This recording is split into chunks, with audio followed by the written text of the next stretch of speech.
Tô dando ração aqui, os pirarucu na fazenda Gavião. Vai, joga. Joga lá. Mais pra lá um pouco. Aqui a gente pega em média por dia aqui, transporta aqui 200 mil quilos de peixe por dia. Ai, meu Deus do céu. Olha, menino. Olha cada peixe. Meu Deus do céu. É demais.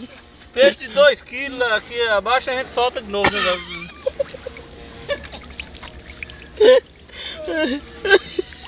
peixe não dá nem 1 quilo.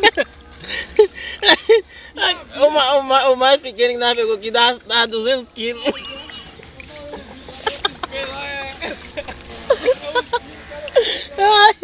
Amanhã aqui vai sair 3 cargas de peixe aqui.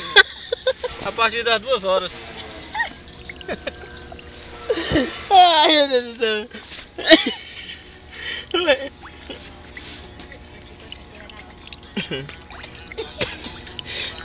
Fez 200 quilos nesse criame aqui, nós solta de novo. Pra criar mais. Ah, legal, agora tu se lascou.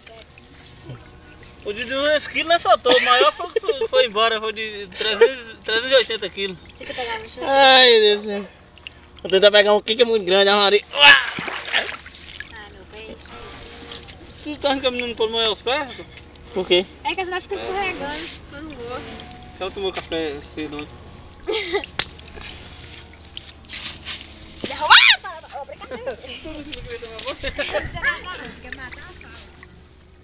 Pega uma ração pra nós jogar aqui, mano, pros bichos.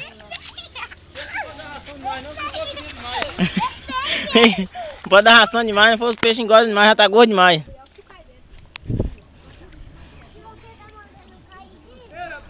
Espera que não vai, moço, espera aí, mano, pra nós tudo junto aí pra cima.